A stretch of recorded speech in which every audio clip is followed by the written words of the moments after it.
welcome to Ensuring Success 2023, Session 7. For those of you who've been here all day, we are so grateful to have you. Actually, we're grateful to have everybody, but we've been at this for 7 hours, and we're thrilled that a lot of you have been here that long as well. We are here in AMS Pictures Studios in Dallas, Texas, live. And I would like to, before we get started, I'd like to take a moment to thank our incredible sponsors who make this event absolutely possible for us and allow us to provide free CPE, 14 hours of CPE for all of you.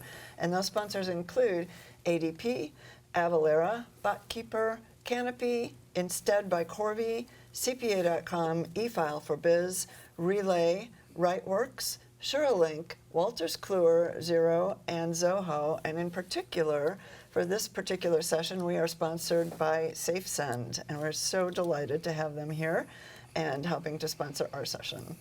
And so I want to start, before I introduce our panel, just quickly for those of you who might just be joining us for the first time this session, the rest of you who may have heard this 6 or 7 times already, I'm sorry, but the way CPE works is we will break the session 3 times, and during those breaks we'll display a CPE code, 3-digit CPE code on the bottom of your screen, and we'll remind you that we're doing that because you'll hear this sound. Okay, and when you hear that, you'll want to take note of and write down the CPE code. So you'll do that 3 times, and then when you're ready to claim CPE credit, you'll just go to the CPE link on our screen, and you can enter the codes for all the sessions you've attended and download your CPE certificates directly. Okay, so this session is AI for real. So we've heard a lot about AI in the last 6 months or so, 8 months. But we're talking about, we want to bring it down to earth in this session. So it's how can accountants use this technology? And our panel is David Cieslak, Andrew Hatfield, Garrett Wagner, and then at the end of the panel, my co-moderator, Alexander DeFelice. I'd like you each to introduce yourselves real quickly. All right, David Cieslak. I'm from Boise, Idaho, and really just passionate about technology and the practical use of technology, so I appreciate the opportunity to share today. Okay. Great. Andrew Hatfield, I'm a co-founder of SafeSend, live in South Florida, glad to be here. I was going to ask Gail, can I ring the bell? You'll have to ask Alexander for permission. Maybe we'll take turns, like we all get a turn ringing the bell here. She's already looking uncomfortable with the idea. So. I think that's a no. I think we can make that happen. Garrett Wagner, C3 Evolution Group. Anyone that's watching today that wants to do more, that feels unhappy, we're here to help with that, and excited to join the session and talk about how firms can get started with this technology. We've been chatting about it all day behind the scenes, so we're happy to finally share with all of you what we've been saying. And I am Alexander DeFelice, Director of Marketing and Business Development for Payne & Fears Law Firm in Southern California. I am taking questions from the audience, so please add some as you go along. And I am the designated bell ringer, making sure you all get your CPE. All right, and speaking of questions from the audience, you can enter questions at any time in the Ask a Question box that appears on your screen right below our video window. So any questions you might have for our speakers or any other personnel here in the studio, or even if you just want to give us a shout out, that's fine. Just enter that in Ask a Question box and we will get it here live. So, so what the heck is the excitement about AI everybody's talking about in the last year, and how does it impact accountants? I know that's a question that probably takes several hours to answer, but we're going to pare it down a little bit. What do you guys think? So, and I believe you've been talking about AI not just this past year, but even all of today. So I was thinking as I was listening in on some of the sessions, every one of these sessions we have mentioned it. Could have been an AI session. It's our goal to mention it in every session. You're delivering on that. But AI is really not just the hip, fun thing to talk about. It really is going to be transformative in terms of what it's going to do for each of our practices. But we've been doing it for a long time, and it's been kind of present in a lot of the day-to-day consumer products we're working with, even a lot of the products within our firms. The cloud-based solutions, absolutely. But really, I think we've kind of hit a neat inflection point with generative AI, and I know that's one of the things we're going to be talking a lot about today. Yeah, I really couldn't agree more with David. what I think a lot of people, AI can give people a little bit of anxiety maybe. It could also give a little bit of hope for the future and what it can do, and excitement if you're, if the things and the use cases that can come out of it. But I think overall, AI has been around for quite a while. And just for the audience that may not realize it, you probably use AI every day. So if you watch Netflix and it recommends, hey, this is a comedy that you might like, this is sort of a predictive AI based on your history of what you've watched. Amazon's the same way when it shows you a product. Google, when you do a search. And so I think we're using it every day. If you reach out to your phone and say Alexa or Siri, or you're using AI. So that AI has been around a very long time, it feels like. And we can see that that's made life better in a lot of ways. I think what the conversation now is about the next generation, as you mentioned, generative AI, and what are the examples of generative AI. And one example that comes to mind that I think is pretty simple is if you were to talk to one of the AI, chat box, chat GPT or something like that, and you said, AI, I want you to tell me a story. And I started by saying, once upon a time, and I stopped. And AI could actually generate a story back to me that's new. It's not predictive. It's generating something completely new and can tell me that story. I think the anxiety comes from the stories you hear about. AI is driving a car and it gets pulled over by the police and it drives off. Or AI, if you want to get into culture and art, AI created a painting or created a picture and it won an art contest. There was a song created by AI that was nominated for a Grammy. It was nominated for a Grammy. So I think there's like this anxiety around it, but we already kind of use it. I think to your point today, we want to sort of level set that. To how can it impact you here in the tax and accounting industry, and what can you expect from AI in your work, your workplace, and your job? And once again, it's a new form of technology that's out there. And there's so many, and you talk about that anxiety. Sports Illustrated got in trouble recently because Sports Illustrated was using ChatGPT to write a bunch of articles. And the problem wasn't that the articles were bad. The pushback was like, how dare they use ChatGPT to write articles? Which, for most of us reading it, what do I care? Do I really care? Honestly, if I'm going to read an article and I enjoy it, do I care if Dave wrote it, Gail, David, Andrew, or ChatGPT is an amalgamation of like all these thoughts before it?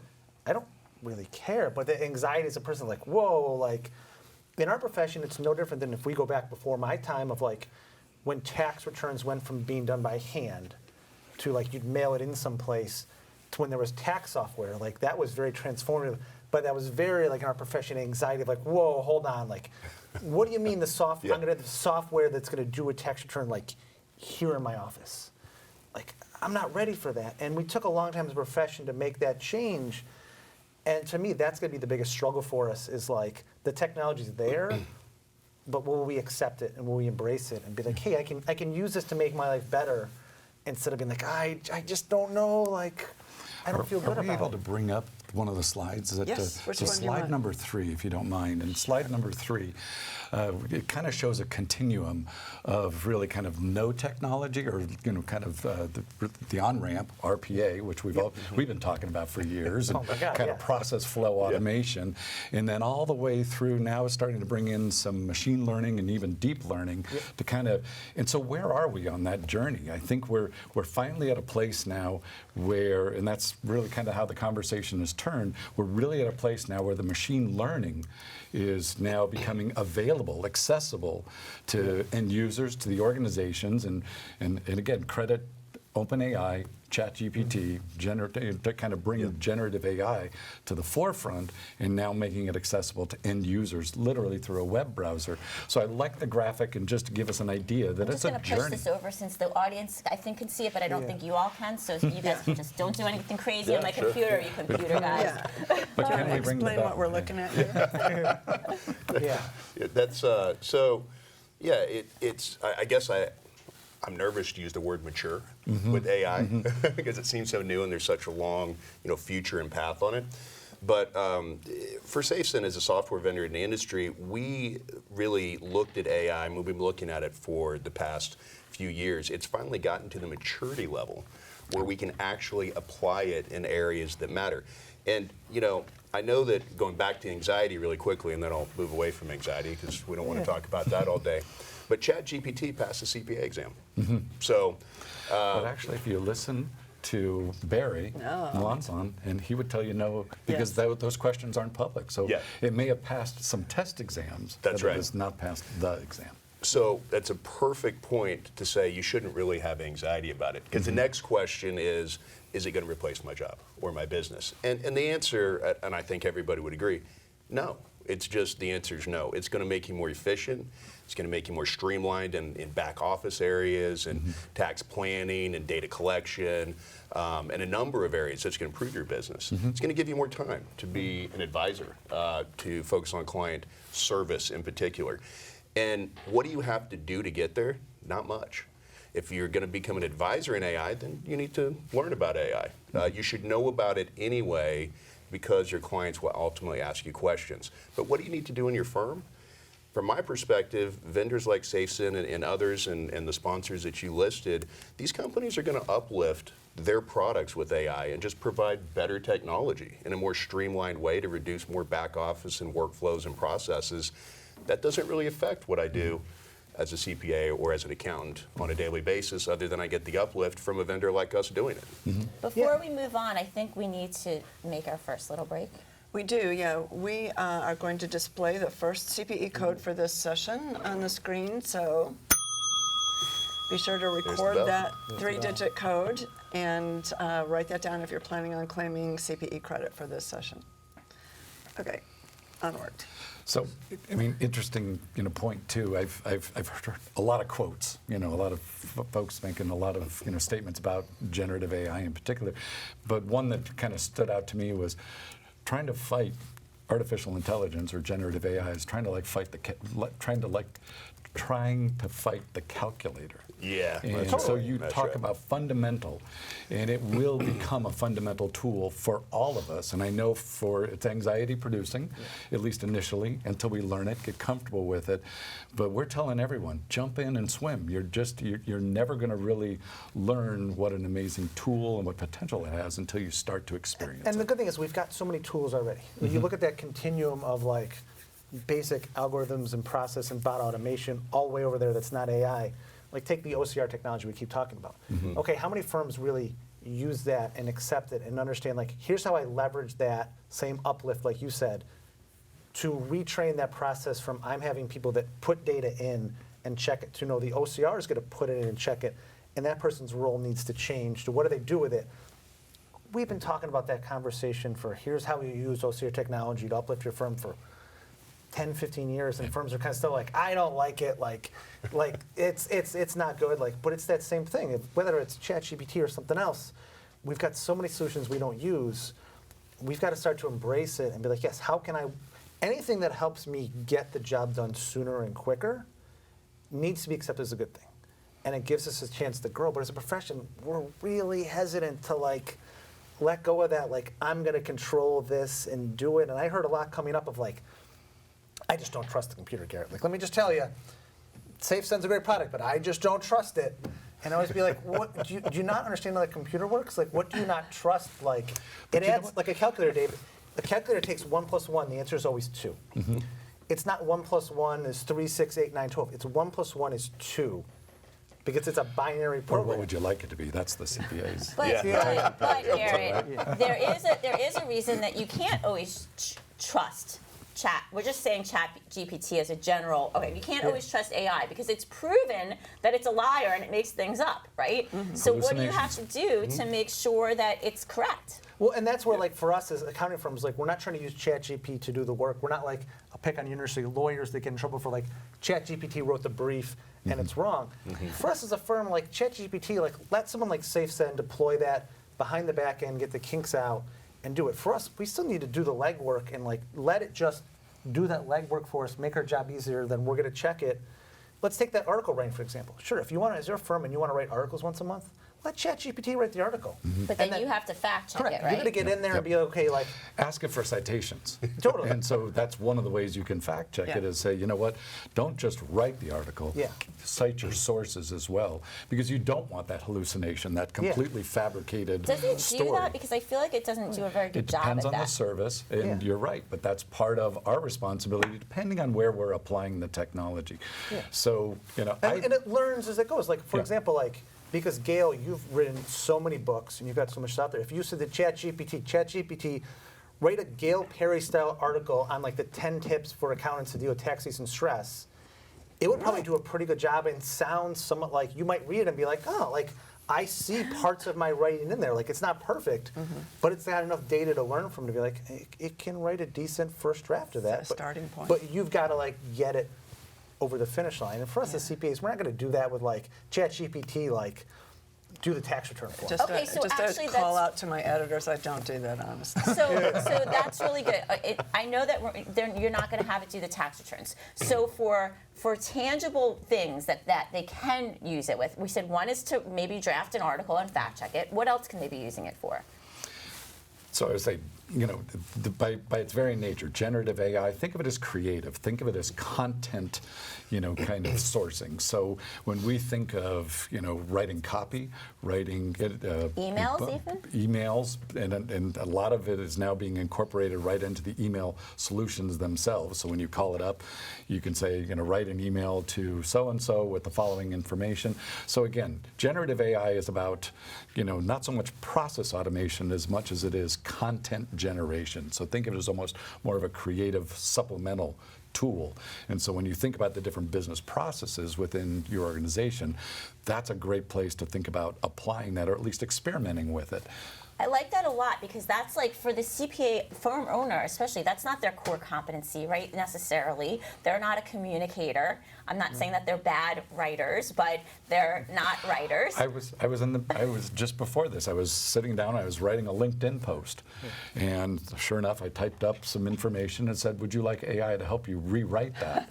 And I'm going, Wow. right within What LinkedIn. did I do wrong? Well, and so that was the post, and I looked at it, pretty good job, made 1 or 2 light edits, and that's what I posted. And so that's really a simple thing, right? So Yes. if you have to make some kind of communication to a client, if you have to write some marketing copy, you can just post it in there and say, you could say, use this tone of voice, right? Exactly. Give it the details of what you'd like covered, then say, now reword that or create a post for me.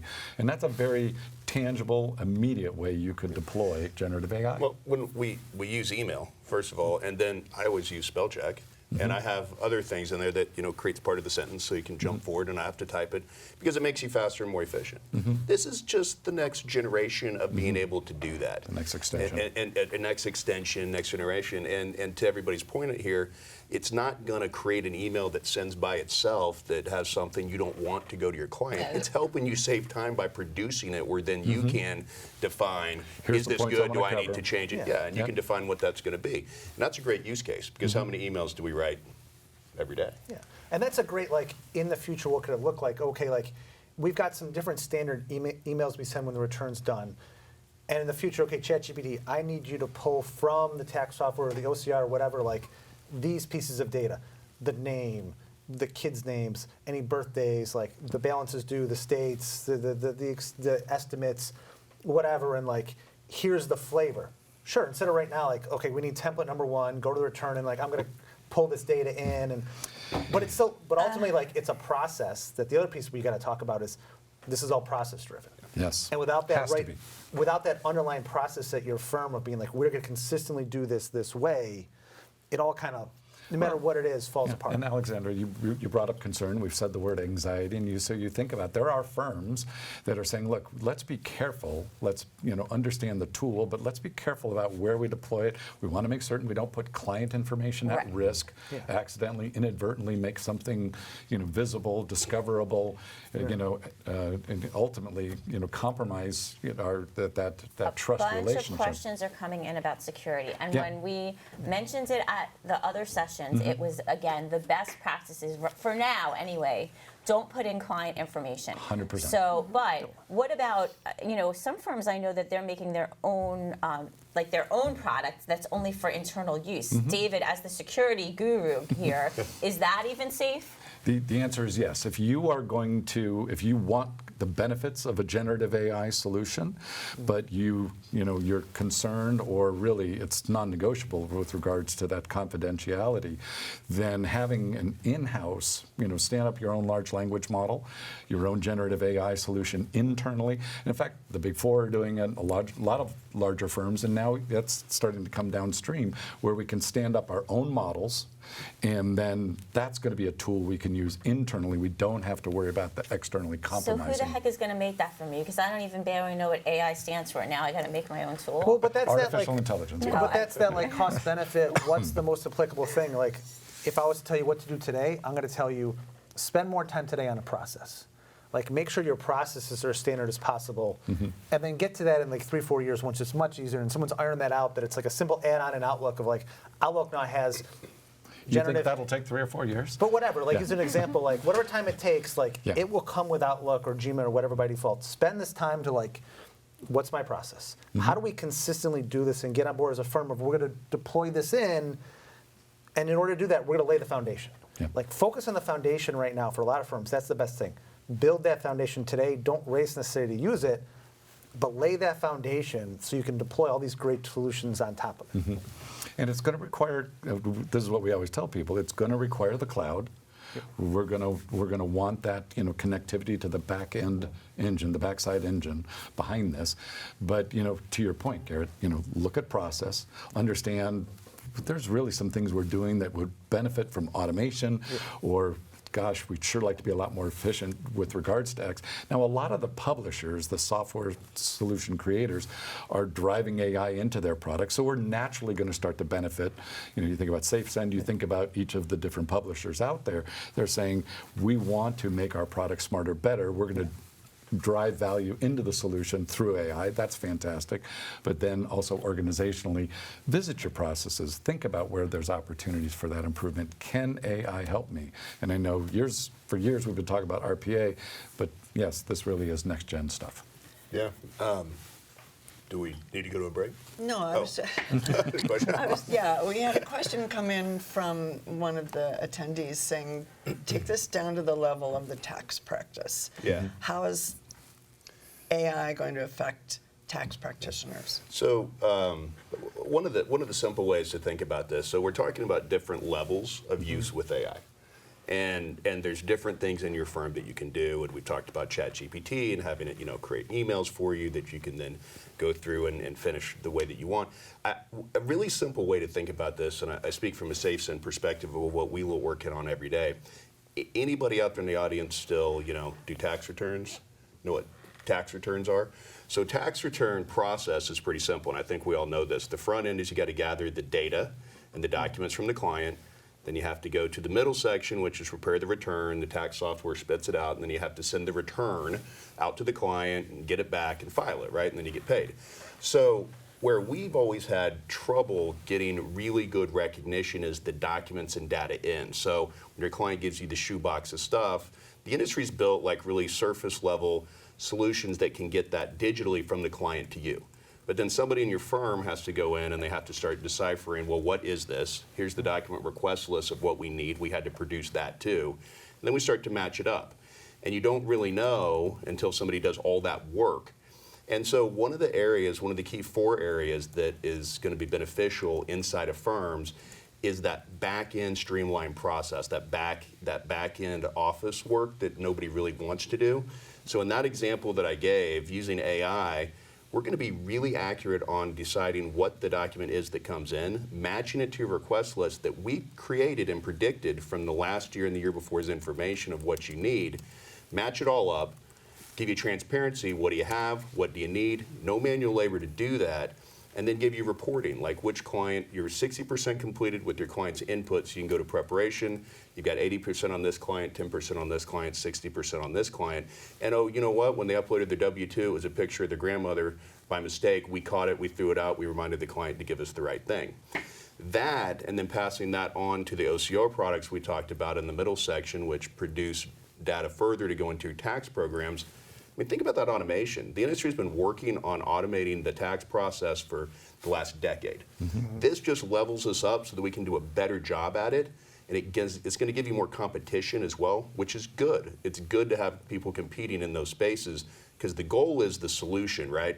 And getting that data to that point where we know what it is coming in and eliminating the manual work is really the goal. So that's like a very simple example. Like gathering is frustrating for everybody, for the client and the firm, and this is gonna level that up for you. And a lot of the tax return stuff, the practitioners, you're not going to notice. Right. You're just going to be like, oh, it does something different. Like, It so seems Gail, smarter today. Yeah, like Yeah. Gail, like I'll ask you this question. Like you prepared tax returns. Like, how do you feel about tax return diagnostics?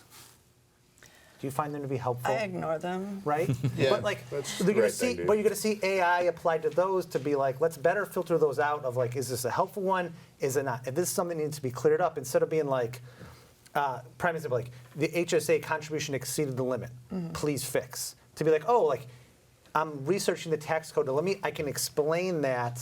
I can explain it to you better, tell you how to fix it, and link to the references. Instead of just being like, this is wrong, and instead of being like, oh, how do I research that? Let me go figure out the answers. Here's the software just being like, here's all the answers into one spot. Go. The AI is going to do that, but we're not going to think of it as that. Like, you're not going to be at your desk being like, oh my God, like, wow, look at the AI fix, like, make that diagnostic. You just be like, oh, like, to your point, Andrew, this is just better. And I don't really care what you call it. Yeah. It's better. Tax planning, tax research, data collection, and streamlined back-end processes. Like those are the four areas that, and there's a really good article, actually it's a Thomson Reuters article that I read that was listing those four components. And so I thought that was really dead on when you look at like where technology is being applied there from your tax vendor partners to your vendor logo partners like SafeSend and others. I think those areas are going to be affected the most. I think Garrett might have to ring the bell for really? a second CPE code. Actually, I in a second. think we're supposed to have a commercial break. Oh, you gotta here. wait Yeah. for Wow. it. You gotta You're wait making me for like, it. Oh, that was so close, so close. We're going to take a break to have a quick word from our sponsor, and then we'll be back with your CPE code, and we'll have a little fight over who gets to ring the bell. Yeah. We'll be right back. All right. SafeSend. Red leather, yellow leather. Start. I think you say that, but you say it. Give us what you know about the history of SafeSend. Why SafeSend? Why was it started?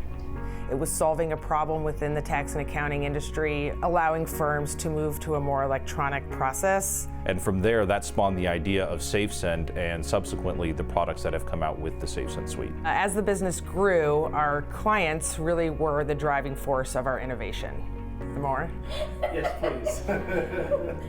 We would host quite a bit of one-on-one conversations with our existing clients, hear about how the current program was solving the problems and where we needed to go next. When I get to speak with firms about their experience utilizing the SafeSend suite, the most common response is, I definitely would not recommend SafeSend Suite to other firms, mostly because it gives us a competitive edge over them. No, I'm only kidding. I'm only kidding. I would absolutely recommend SafeSend Suite to every accounting firm. The SafeSend suite is comprised of multiple products. First, we have SafeSend Signatures. Now, SafeSend Signatures is a standalone e-sign solution. This allows you at the firm to get e-signatures on any document that you send out. Next, we have SafeSend Organizers. SafeSend Organizers is a tool that allows you to take the static PDF of an organizer from your tax software and convert it to a digitally fillable PDF for your client. They can fill this out online, and in addition to filling out the organizer easily, they can upload source documents and sign their engagement letter through the same process. SafeSend Exchange is a secure document transfer solution. This solution allows you to send documents back and forth between your clients securely all year long. Not only can you send files back and forth all year long, but you can also send document request lists to your client.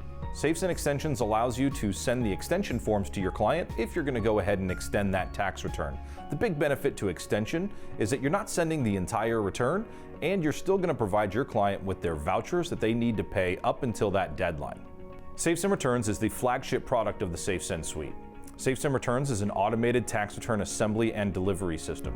We will take the return from your tax software and do a recognition and assembly of that return.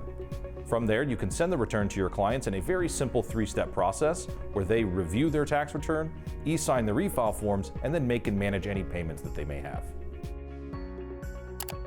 Here at SafeSend, we value the feedback we receive from our customers each and every day as we explore how they use the SafeSend suite and each of the features that we offer within the applications. We help them to increase their efficiencies in their tax workflow process. Firms most commonly say that they're not sure what they did prior to utilizing the SafeSend suite. It's changed their lives. Don't even hesitate, run for it, go ahead and take it. They make it so easy for you, and I highly recommend it.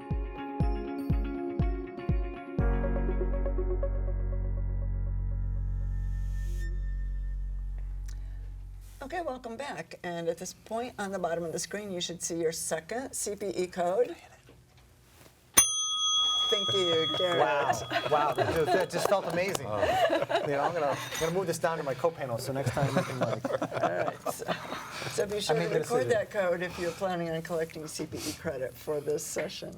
So let's talk a little bit more about practical applications of AI and how this really can affect and impact our accounting firms, our accountants in these firms. Well, I think one of the things to think about is we use that broad term AI, kind of like the slide showed, of like, that's super, super broad. And some of it is like, you know, a bot is technically, RPA is technically not AI, but it's an example. And then cognitive learning, AI covers this broad continuum. So like, very little of it today is really like, we're talking about like generative ChatGPT stuff. But other stuff in that like catch-all, yeah, there's tons that we can talk about that actually make a difference.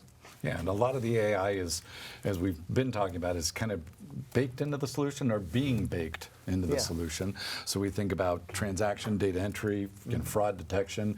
So we always like to think of it, if it will help improve the quality of the data going in, it should hopefully, give me more time back in terms of having to figure out or detect a lot of those errors myself. There's audit tools out there where it's not just doing random sampling, it's looking at your entire data set and saying, here's the transactions you'll want to look at. So I appreciate doing the step through from a tax prep perspective, but that applies to the audit side, it applies to general ledger accounting, looking, at the transactions themselves and saying, Houston, we may have a problem. You'll want to take a closer look. Yeah. Yeah, definitely a major impact on the audit side, for sure. And, I think when we were talking about the 4 areas that have practical input to the firm, again, I just think that, we can't shy away from the fact that there's a labor shortage in the market, right? And it's hard to find the professionals and also to keep the administrative staff and find them. And so the back office work and then some of that manual work that's going on even at that professional level, it all goes back to me, the practical output of that is time. And that time being shifted into client service, and again, you hear it all the time, back into advisory. But uplifting your time and your people's time to get out of that, and that's happened through technology. I think we all recognize that. This is just another efficiency gain that's going to give more time back to your firm and to your people. If you can't find enough people, you have to do it through automation and technology. So AI makes all of us better as a vendor to supply the market something more efficient that saves more time ultimately. And that gives the time back to focus again where the real wins are, and that's on your client service side. And I think we all want more time to engage the client. So from a practical perspective, and I know that's what we want to try to make sure that we're kind of keeping ourselves oriented in that way. We've got the vendors doing their part. They're trying to kind of push AI into their solutions.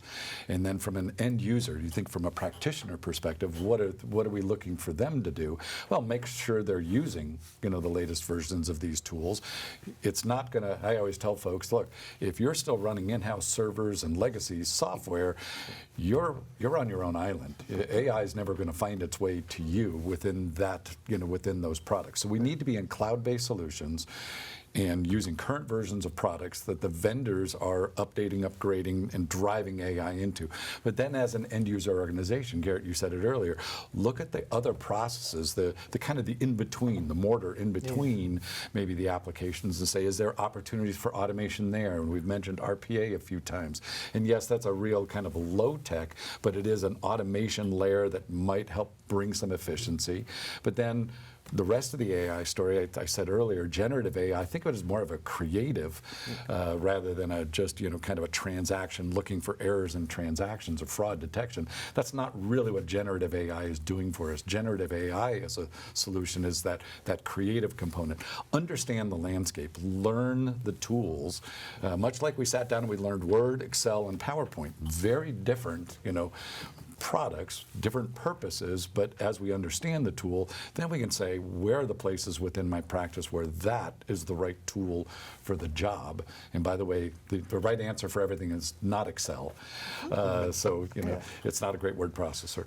But, that being said, just understand the tools that are available to us, and then from there, I think we're going to be that uplift the whole organization. Yeah, I think as we mentioned earlier, AI is already in your life. We talked about the Alexas and the Google search. It's already in the products that you use inside of your firm, and the products from a technology perspective that it's going to be there.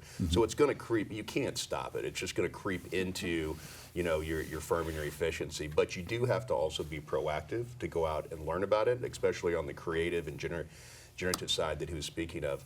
But Garrett said something earlier that I wanted to put out there. One of the biggest issues that we have in this industry is adversity to change. And so, yeah, to the point that I almost breaking news. I almost brought with me. We actually have a concrete head. Now, we didn't come up with that slogan, but we use it all the time.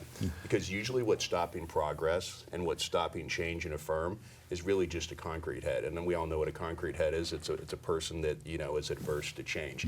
So we have to continue to solve that problem so that we can actually use AI tools that are outside of what's going to naturally creep in through the vendors on the outside. Okay, let's talk about like a great practical application of AI that firms aren't using today.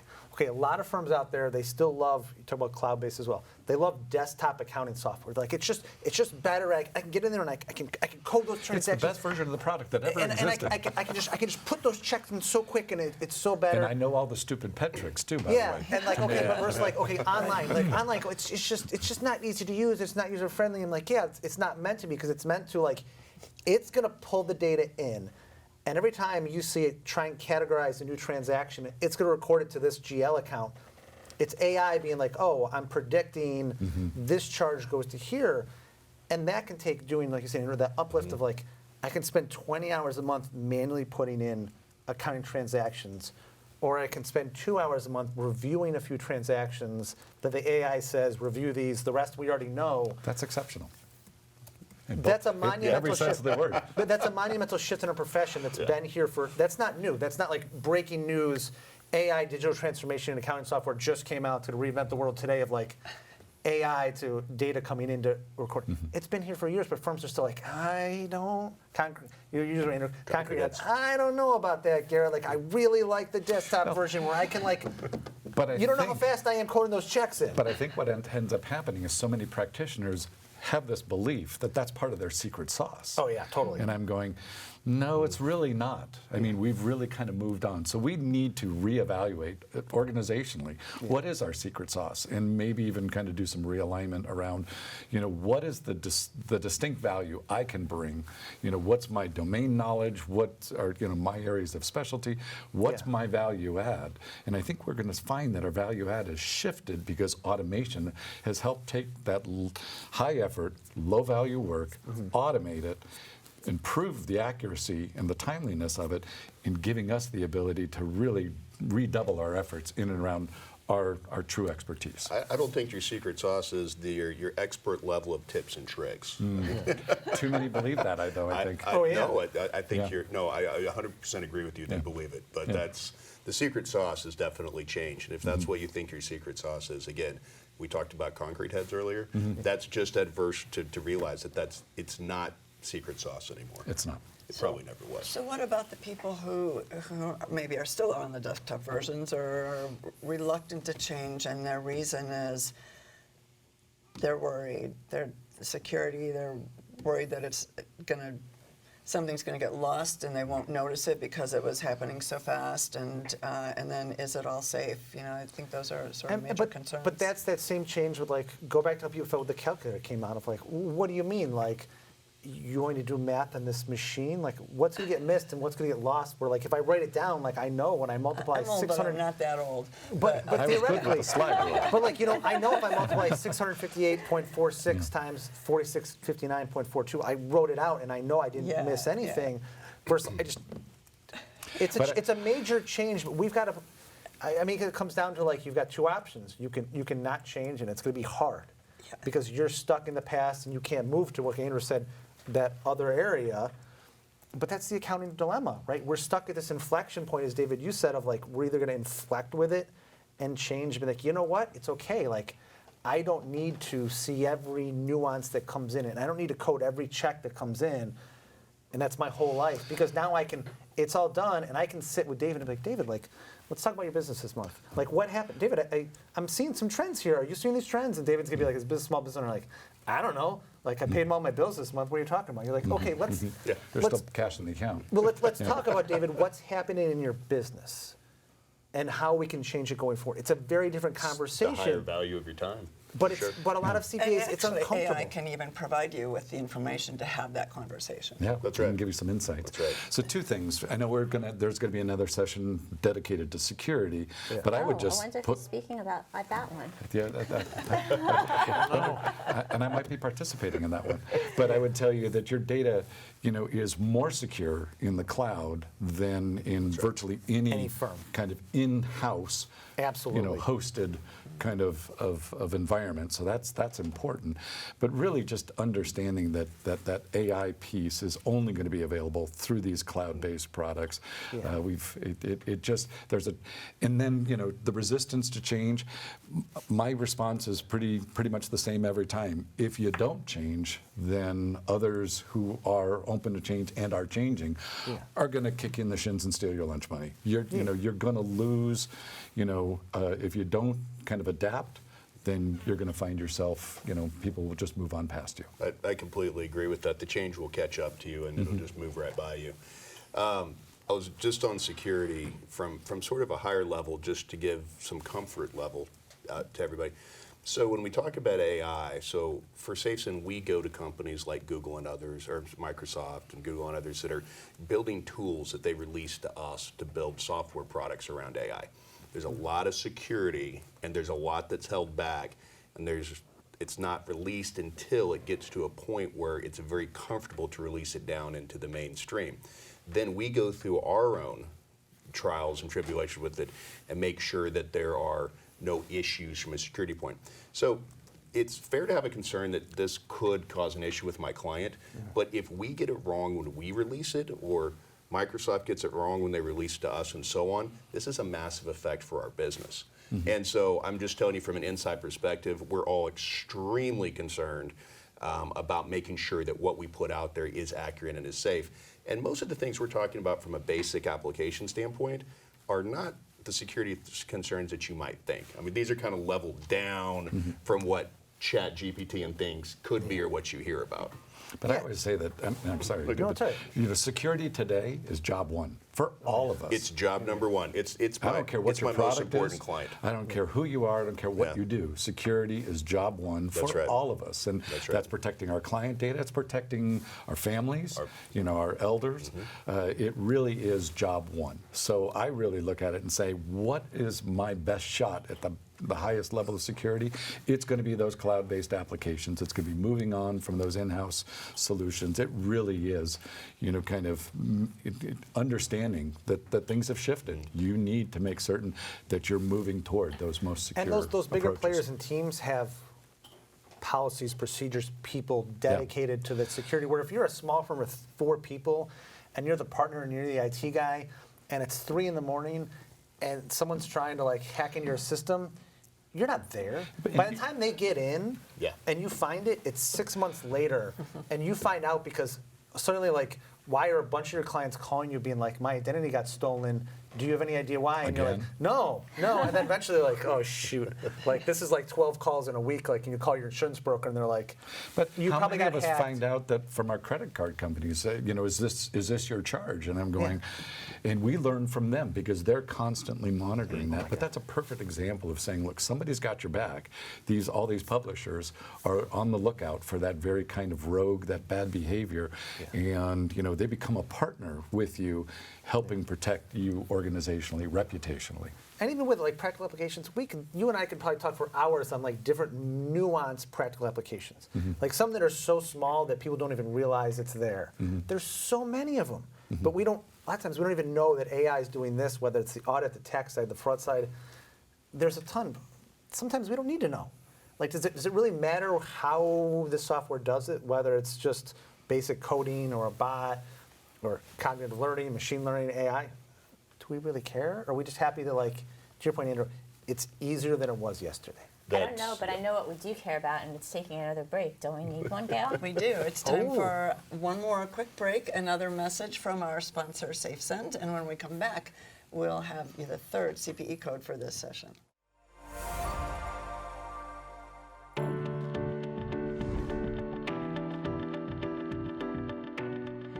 Our firm had several different delivery methods, paper and 4 different types of electronic delivery. Each method was really clunky. Every office that we have is doing things a different way. So we centralized the tax process, but in doing so, we also needed to add software to make the job even easier. As we grew in employees, we grew in clients, which is great, but you need to automate those processes to keep up and provide the best service for your clients.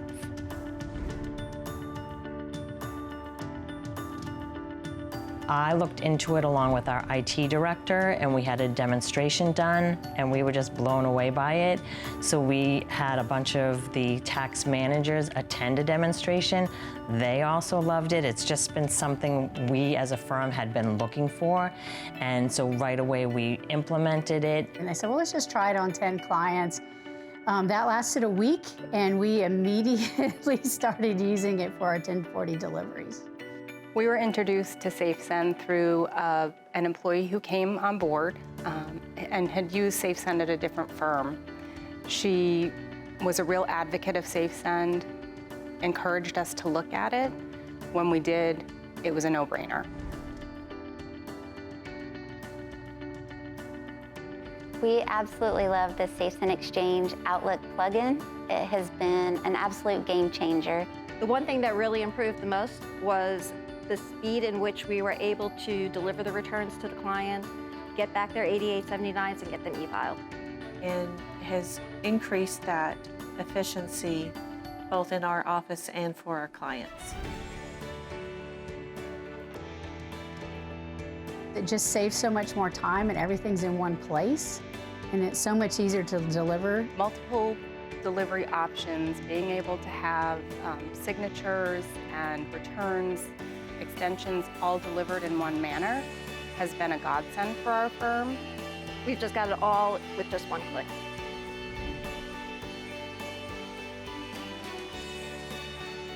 I would definitely recommend the SafeSend suite to other firms. I would absolutely recommend SafeSend Suite. I would definitely recommend the SafeSend suite to other firms. I would definitely recommend SafeSend Suite to other firms. I would tell them, don't think twice.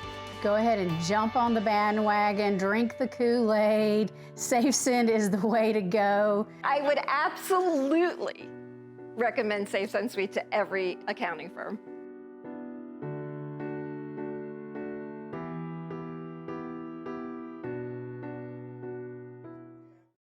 Hi, we're back, and it is time for the third CPE code for this session. We need to... Andrew said please, so he gets to do it this time. All right, thank you. And also, Andrew, since the spotlight's on you, we did have a question from the audience to repeat the 4 factors that you mentioned. Would you mind doing that? Yeah, so let me give you an easy way to try to remember it. DTSS. DTSS, right? Okay, so data collection, right? Tax research, strategic planning, and then streamlining back office process. All right. Thank you. Yeah, I'm not going to remember that detail. Yeah.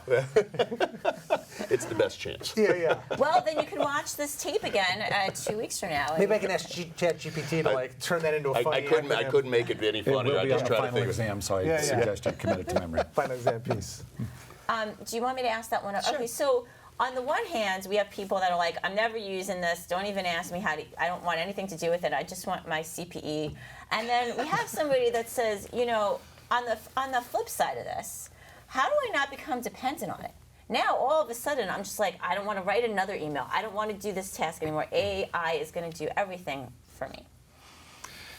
It's going to be, this is about, we're going to have to learn to strike that balance, try to understand. And yes, there are concerns. I mean, so whether it's kids no longer learning to write cursive in school, you know, it's the same. You know, it's the same concern now brought into to the business.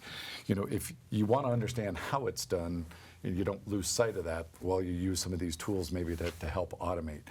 You know, I started in accounting when, you know, I had to foot columns on ledger paper. We're not doing that anymore, but we still understand that that's in effect what we're, you know, the process or, you know, the steps, what we're actually doing. So I would say, you know, understand the tool, get comfortable with it. Can you become dependent on it? I would say it's up to each one of us to not lose sight in terms of what's underneath that, because if we do, then we're going to have a hard time verifying, you know, the accuracy, the validity, even the reasonableness of the results. And in these early days, and these are early days, it's a frontier out there, and you want to make certain that you're on guard for the hallucinations that would come with a generative AI, you know, that complete fabrication. And so not only ask it to cite sources, but really, you know, examine it yourself for reasonableness. That's part of being a subject matter expert. You're going to look at that and go, that cannot be right, and you may very well be right, especially in these early days. You know, I like how you position that, and I kind of look at it as like a junior level assistant. Mm-hmm. So it's not a veteran person that you're like, I don't need to check your work. You're like, it's great that I didn't have to do the groundwork. But at the end of the day, it's on me if it goes out the door and there's something wrong, right? And it's part of that, just like any technology trend, it's a continuum. Like I remember when I was in college and the internet was becoming big, like we were very hesitant to trust anything online. Because there wasn't a lot of websites, and there were a ton of just like anybody could make one. And one of my college roommates would just like make a random website to support some stupid argument, and would be like, you know, you made that. Like we can start to tell, like you just made this to support your crazy thing. And then it became like slowly over time, okay, we're more trusting it because there's less and less just crazy websites. It's more standardized. Like there's sources you go to that are legitimate.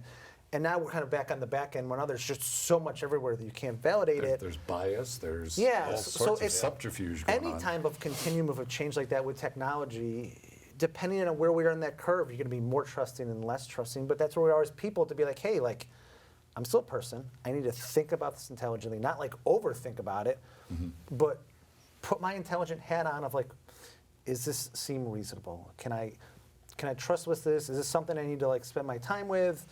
You know, what are the chances of the tax software's, you know, generative AI, they kicked out the next gen transmittal letter is wrong? You know, I maybe, but like. I think that's going to improve over time. I think that's all of us are looking forward to that. Of like early on the first version, like I got to know where I got to like tweak it. But that second and third, like anything else, like totally. Trust but verify. Yeah, it's always right. Related, it just came in. Will E&O policy cover AI errors a human didn't catch? Will error and omission policies cover errors humans don't catch? That's an interesting question. I'm not an expert to ask.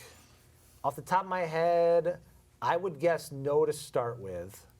But that's just a guess. It's still your responsibility. Yeah, yeah, but I can see them being finicky and kind of being like, you know, like we're not going to cover that. I can see them. I don't have exact. We can guess. But once again, they're going to your E&O, but your E&O policy is going to start to have stuff like that in there of like, oh, by the way, your insurance policy, just so you know, like, do you use or not use generative AI? And if you check yes, maybe your rate goes up a little bit higher because they're taking a higher risk. Like I can see them doing that. There are a number of firms right now who've said generative AI is not to be used in any client-facing work product. Because there's still enough concerns as a firm. And so what are they doing? They're saying, look, we don't want to miss the bandwagon on generative AI. We're going to stand up our own internal generative AI solution. We're going to subscribe to a large language model. We're going to set up our own generative AI solution, even push in some of our own firm, knowledge base into that, and that becomes now an internal tool to use. And now we don't have that kind of external risk, inadvertently exposing customer data to the outside world because we were just kind of free and loose with maybe a Bard or ChatGPT or Gronk or any one of these other tools that are out there. Yeah. Okay, we only have a couple minutes left, but now put on your or take out your crystal ball and say, imagine the accounting practice of today 5 years from now. It's not that very far away, but how's that going to look? Not that different. Yeah? I think we're just so slow to change. I don't think we're at enough of that, that bell curve adoption. We're such laggard adopters overall. I always kind of joke of we'd still use a landline if we could. That it's going to take us a while, more so than others, to get there. We'll have some that get there sooner. We just talked about desktop accounting programs. How many firms still use that today and don't want to go to the cloud, despite all of us here being listen, that conversation, that ship sailed many, many years ago. You need to make the switch. So I would say the modern firm looks quite different. In just a handful of years. And you think about a staff of virtual assistants with capabilities in different, subject matter areas, and I could see us completely reimagining the accounting firm and the way we and it's going to help us address the talent shortage. I think there's a lot of fun and exciting, times ahead. I think it can happen, but how many firms do that? That's the part where I'm being I don't think there's going to be that many that make that switch in 5 years. I'm a half full kind of guy, so I'm going with it. Yeah. Andrew, how about you, as the middle ground between the two of us? Well, I think there's probably somebody out there that likes the movie Dune. Mm-hmm. Yeah. Okay, so they said no machine should be made in the human mind likeness, or likeness of the human mind, I think is the quote. Okay, but we're way past that point. And also we're not talking about that type of science fiction today. No. The firm of the future in 5 years isn't going to look like science fiction. It's not going to be flying cars, and it's not going to be emails that write for you where you don't have to interact with them. We're talking about just little pushes in efficiency and automation. I think on the generative side, there's some stuff there that 3-5 years and out will be more mainstream than people think, and will really change everything. I think from vendors like us, you're just going to see, again, I keep saying the same word, just a little uplift in the way that we do business to make you more efficient. And I don't think it'll be that big of a change necessarily for the firms from a perspective of what they have to do. But it'll be a big change in the automation and the resources that they don't have to use for some of those back office tasks. Way to bring it home. Yeah. Nice. There we go. Yeah. That's why you got to ring the bell. That's right. I think we are bringing it home. This is it. End of day one. We certainly hope you'll be back with us bright and early tomorrow morning, because we'll be back here starting at 8 Central, 9 Eastern Time for another 7 hours of CPE. Thank you all for joining us so much. Thank you again to all of our sponsors and SafeSend for this session, and we will see you tomorrow.